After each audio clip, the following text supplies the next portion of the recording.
DK class में आपका बहुत बहुत स्वागत है। एक नए टॉपिक के साथ आज पुनः आए हुए हैं।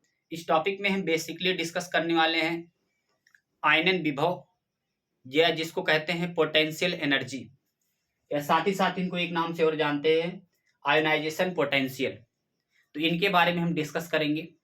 ये आयोनाइजेशन पोटेंशियल होते क्या हैं, अगर बात करें इनके डिफिनेशन की, तो डिफिनेशन हम किस प्रकार से समझ सकते हैं कि किसी भी तत्व के क्या समझ सकते हैं कि किसी भी तत्व के गैसीय परमाणु की कक्षा में, है ना, या बाह्यतम कक्षा से इलेक्ट्रॉन निकालने की आवश्यक ऊर्जा की मात्रा को आयनन विभव कहते हैं। तो ये बेसिकली होते हैं आयनन विभव, है ना। जैसे मान लीजिए हमने अगर बात करें इनके डिफिनेशन की, आयनन विभव का डिफिनेशन क्या होगा, हमने हेडिंग डाल दिया है आयोनाइजेशन पोटेंशियल और आयोनाइजेशन एनर्जी। अगर इनके डिफिनेशन की बात की जाए तो डिफिनेशन हम किस प्रकार से लिखेंगे, तो यहां लिख सकते हैं क्या कि इट इज, क्या लिख सकते हैं, it is defined, it is defined as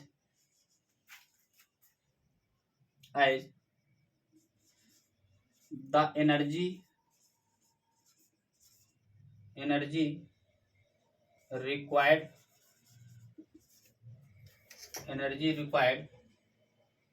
required क्या लिख सकते हैं, and electron from the nucleus, from the atoms लिख सकते हैं, from the atoms in gaseous, क्या लिख सकते हैं, gaseous states are called ionisation potential, क्या लिख सकते हैं, आयोनाइजेशन पोटेंशियल, है ना। यानी किसी भी परमाणु से, क्या भी हमने बोला, किसी भी परमाणु से या परमाणु के बाह्यतम कोश से जो इलेक्ट्रॉन निकाले जाते हैं, या जो इलेक्ट्रॉन निकालने, यानी गैसियस स्टेट में जो इलेक्ट्रॉन निकाले जाएंगे, है ना, उन इलेक्ट्रॉन को निकालने के लिए जो ऊर्जा निकलेगी उसी को हम क्या बोलेंगे, आयनन विभव कहेंगे। तो अगर बेसिकली अगर हम बात करें इनके एग्जाम्पल की, जिसको हम किससे रिप्रेजेंट करते हैं, इलेक्ट्रॉन बोल्ट से, है ना, किसको, इसको अगर रिप्रेजेंट करने की बात करें तो आयनन विभव को इलेक्ट्रॉन बोल्ट से क्या करते हैं, रिप्रेजेंट करते हैं। ठीक है, इलेक्ट्रॉन बोल्ट से रिप्रेजेंट करते हैं, इस प्रकार से लिख देंगे, इलेक्ट्रॉन बोल्ट रिप्रेजेंट करते हैं। वन इलेक्ट्रॉन बोल्ट बराबर क्या होता है, 23.06 किलो कैलोरी मोल इनवर्स, ये लिख देंगे डायरेक्टली, मोल इनवर्स, है ना। इतनी इसकी क्या होती है, ऊर्जा होती है वन इलेक्ट्रॉन वोल्ट की। बात करें, जैसे मान लीजिए हमने एटम ए लिया, एटम ए से आपने इलेक्ट्रॉन, एक इलेक्ट्रॉन यहां से क्या किया, रिलीज कर दिया, एक इलेक्ट्रॉन आपने निकाल दिया, तो इसकी जो डेल्टा एच की वैल्यू होगी वो किस तरह होगी, वो कुछ पॉजिटिव में या निगेटिव में होगी, है ना, पॉजिटिव में होगी, मान लीजिए पॉजिटिव में वैल्यू होगी, तो इसको बोलेंगे, क्या बोलेंगे, फर्स्ट आयोनाइजेशन एनर्जी, क्या बोलेंगे, फर्स्ट आयोनाइजेशन एनर्जी। अब मान लीजिए पुनः आपने यही एटम लिया और पुनः इस एटम से एक इलेक्ट्रॉन पुनः आपने रिलीज कर दिया, तो इस एटम पर 2+ चार्ज आ गए, क्या आ गए, 2+ चार्ज आ गए, तो इसकी जो डेल्टा एच की वैल्यू होगी, कुछ ना कुछ डेल्टा एच की वैल्यू होगी पॉजिटिव में, तो इसको बोलेंगे second ionization energy, second ionization energy.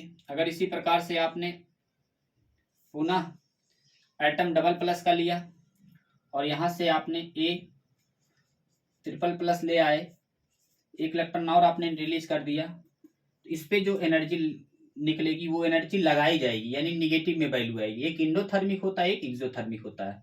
तो इस प्रकार से यहाँ जो आयोनाइजेशन एनर्जी होगा, थर्ड आयोनाइजेशन एनर्जी होगा। अब इन्हीं एग्जाम्पलों पर अगर हम बात करें एटमों में, तो यहाँ ले लेंगे एल्युमिनियम, Al से एक इलेक्ट्रॉन आप रिलीज करेंगे तो Al 1+ होगा, प्लस इलेक्ट्रॉन होगा, इसको बोलेंगे फर्स्ट आयोनाइजेशन एनर्जी। इसी प्रकार से Al 1+ से अगर एक इलेक्ट्रॉन पुनः लगाएंगे तो Al++ आ जाएगा, प्लस इलेक्ट्रॉन निकलेंगे, इसको बोलेंगे सेकंड आयोनाइजेशन एनर्जी। उसी प्रकार से अगर Al++ है, एक इलेक्ट्रॉन यहाँ से निकालते हैं तो Al3+ आ जाएगा, प्लस इलेक्ट्रॉन आ जाएगा, जिसको बोलेंगे थर्ड आयोनाइजेशन एनर्जी। क्या बोलेंगे? Third ionisation energy. तो इस प्रकार से हमने first, second and third ionisation energy को देख लिया। अब बात करें आयोनाइजेशन एनर्जी या पोटेंशियल एनर्जी कब इंक्रीज करेगी, कब डिक्रीज करेगी, तो इनके सिस्टम पर बात करें तो इसको आपने शार्ट स्क्रीन ले लिया होगा।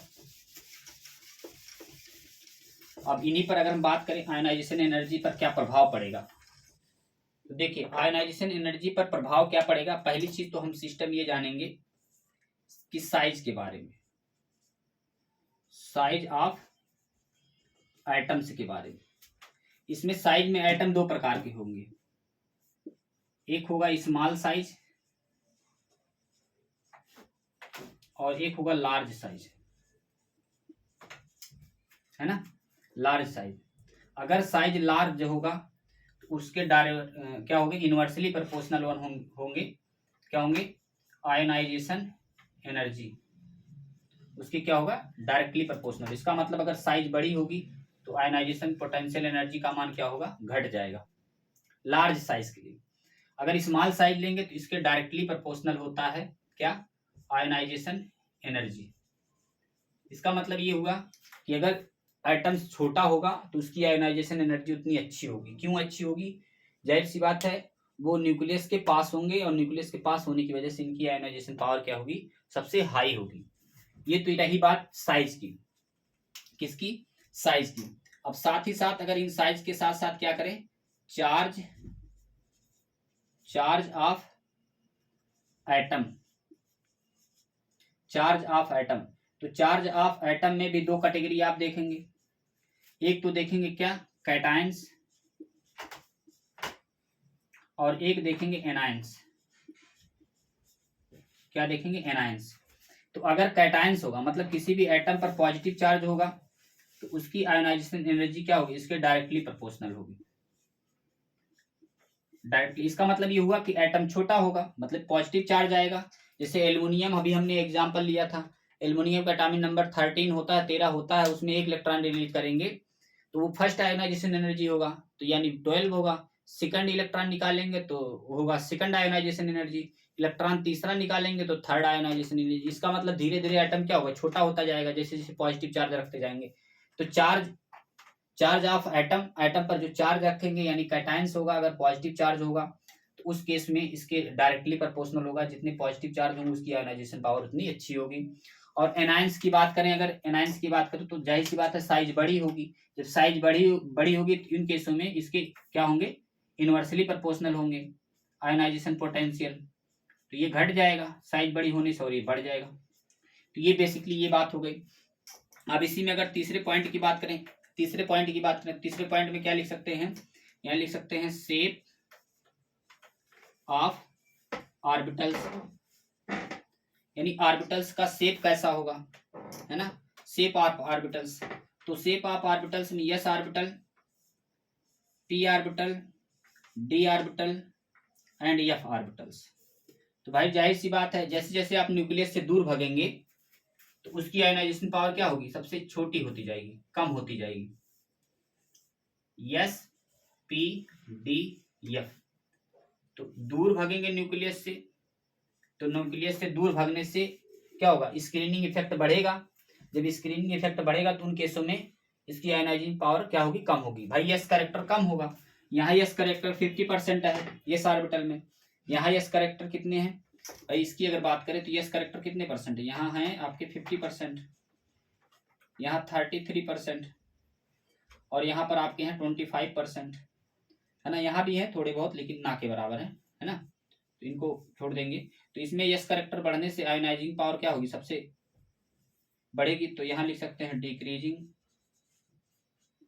Decreasing order of ionising power या आयनाइजेशन एनर्जी। तो ये 3 पॉइंट इसके लिए हो गए। आप इसको पहले शार्ट स्क्रीन लेंगे, बेसिकली आपने शार्ट स्क्रीन ले लिया होगा। अब इसी में बात करें क्या, स्क्रीनिंग इफेक्ट के बारे में, कि स्क्रीनिंग इफेक्ट पर क्या प्रभाव पड़ेगा आयनाइजिंग पावर से। तो देखिए आयनाइजिंग पावर में अब यहां लिख सकते हैं, अभी चौथा पॉइंट स्क्रीनिंग इफेक्ट। देखिए स्क्रीनिंग इफेक्ट क्या होता है, जब एटम की साइज क्या होती है, बढ़ती है, तो क्या लिख सकते हैं, लार्ज साइज ऑफ एटम्स और मोर स्क्रीनिंग इफेक्ट डायरेक्टली प्रोपोर्शनल, क्या होगा, डायरेक्टली नहीं, इनवर्सली प्रोपोर्शनल होगा, इनवर्सली प्रोपोर्शनल 1 आयनाइजेशन पोटेंशियल। बात समझ रहे हैं, आयनाइजेशन पोटेंशियल। अब स्क्रीनिंग इफेक्ट के बारे में हम समझे पहले कि स्क्रीनिंग इफेक्ट क्या होता है। देखिए जैसे जैसे एटम क्या होगा, बढ़ता जाएगा, मतलब lithium, then sodium, then potassium, rubidium, caesium, जैसे जैसे एटम बड़ा होगा 55, 37, है ना, यहाँ हो जाएगा 19, 11 और 3। तो बात करें जैसे जैसे एटम बड़ा होगा, तो आप देखिए जैसे एटम ये हुआ, ये एटम ये छोटा था, तो लिथियम के लिए ये बना लिया आपने 2 sp, तो ये बनाया, तो यहाँ 2 इलेक्ट्रॉन और यहाँ 1 इलेक्ट्रॉन। अब यही एटम अगर इसके लिए बनाए 1 2 3 4, तो यहाँ कितने हो जाएंगे, यहाँ 2 8 18 18 और 8, है ना, इस प्रकार से हो जाएंगे। और लास्ट में कितना बचेगा, 1, तो 1 आ जाएगा। तो ये हो जाएंगे KLMNO P। तो देखिए जैसे जैसे एटम की साइज बढ़ रही है, मतलब इसके सेल्स क्या हो रहे हैं, दूर भाग रहे हैं, है ना, सेल्स के इलेक्ट्रॉन क्या दूर भाग रहे हैं। तो वही अभी आपने कहा कि किसी भी परमाणु के बाह्यतम कोश से जो इलेक्ट्रॉन निकाले जाते हैं, वही इसका क्या आयनन विभव है। तो यहाँ से जो इलेक्ट्रॉन निकाले जाएंगे एटम को छोटा करने के लिए, वही इसका आयनन विभव। तो देखिए उन केसों में सबसे दूरियां यहाँ बढ़ रही हैं, जब दूरियां बढ़ेंगी तो इलेक्ट्रॉन इलेक्ट्रॉन के बीच क्या होगा, यहाँ इलेक्ट्रॉन बैठा है, यहाँ इलेक्ट्रॉन के बैठा है, इनके बीच मोर रिपल्सन होगा। जब रिपल्सन ज्यादा होती है तो उन केसों में स्क्रीनिंग इफेक्ट का मान क्या हो जाता है, बढ़ जाता है ना। जब स्क्रीनिंग इफेक्ट का मान बढ़ जाता है तो उन केसों में स्क्रीनिंग इफेक्ट का मान बढ़ने से आयनाइजेशन पोटेंशियल क्या हो जाएगा, घट जाएगा, डिक्रीज कर जाएगा। ये बात हुई, है ना, इसकी बात हुई। अब इसी में अगर हम बात करें क्या, full field and half filled orbital के बारे में। लास्ट पॉइंट है फुल फील्ड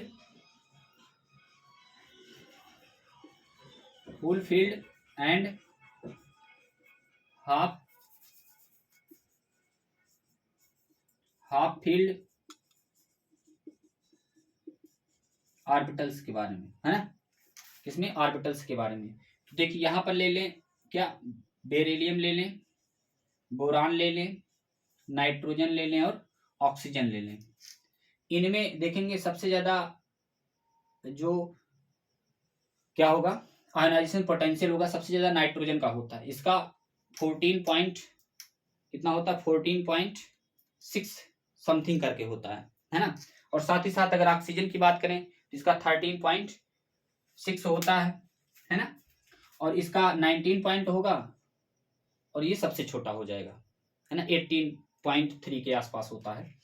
तो इसमें अगर आयोनाइजेशन पोटेंशियल की बात करें तो इसका क्या हो जाएगा 19.3 इलेक्ट्रॉन वोल्ट, इसका होता है 18.3 इलेक्ट्रॉन वोल्ट, इसका होगा 14.5 इलेक्ट्रॉन वोल्ट और इसका होगा 13.6 इलेक्ट्रॉन वोल्ट। क्या हो जाएगा 13.6 इलेक्ट्रॉन वोल्ट। तो आप देखिए जैसे जैसे एटम आप देख रहे हैं, इसमें देखिए हमने कहा फुल फील्ड और हाफ फील्ड, तो इनका पहले इलेक्ट्रॉनिक कॉन्फ़िगरेशन देखते हैं।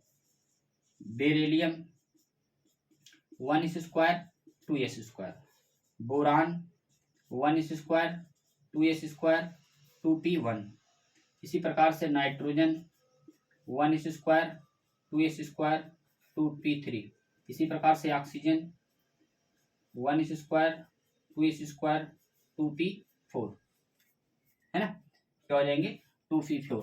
तो अब देखिए इन केसों में देखिए सबसे ज्यादा मतलब फुल फील्ड क्या है, ये हाफ फील्ड है ना, ये क्या है हाफ फील्ड ऑर्बिटल्स, ये हाफ फील्ड वाले ऑर्बिटल्स हैं, तो इसकी जो आयनाइजिंग पावर होगी क्या होगी सबसे ज्यादा होगी, नाइट्रोजन मोर देन। फिर अब इनमें ऑक्सीजन में देखेंगे, इनमें देखेंगे, तो इनमें देखिए इनमें एक ही इलेक्ट्रॉन है, इनमें बोरान में क्या है एक इलेक्ट्रॉन है, ठीक है, फॉर पी ऑर्बिटल्स के लिए एक इलेक्ट्रॉन है। लेकिन इनमें देखिए ऑक्सीजन की इलेक्ट्रोनेगेटिव पावर क्या होती है, इसकी अपेक्षा ज्यादा होती है ना, ये इलेक्ट्रोनेगेटिव पावर की बात हुई। इसके नियरली सेम है, ये नाइट्रोजन के नियरली सेम, भाई ये स्टेबल है, इसके नियरली सेम है, तो ये भी क्या होगा स्टेबल होगा, मतलब पी ऑर्बिटल्स का कुछ ना कुछ इलेक्ट्रॉन क्या होगा फुल होगा, किसकी अपेक्षा इनकी अपेक्षा, तो ये होगा इसकी आयनाइजिंग पावर इसकी ज्यादा हो जाएगी, तो ऑक्सीजन हो जाएगा। ऑक्सीजन के बाद बचा क्या आपका बेरिलियम बचा, क्योंकि इन दोनों में से सबसे ज्यादा स्टेबल ये होगा, फिर ये होगा, तो इसमें आपने लिख दिया बेरिलियम, बेरिलियम के बाद क्या लिख दिया आपने बोरान, तो ये हो जाएगा क्या हो जाएगा decreasing order of ionisation energy. तो इस प्रकार से हमने पढ़ लिया आयनाइजिंग पावर के बारे में। आई होप ये चीजें आपको समझ में आई होंगी। बेसिकली अगर वीडियो अच्छा लगता है तो आप लाइक जरूर करिए, और बाकी कमेंट में अगर आपको कोई क्वेरी है तो कमेंट आप करके क्वेरी पूछ सकते हैं। नेक्स्ट वीडियो में पुनः नए टॉपिक के साथ हम मिलेंगे। बहुत बहुत धन्यवाद।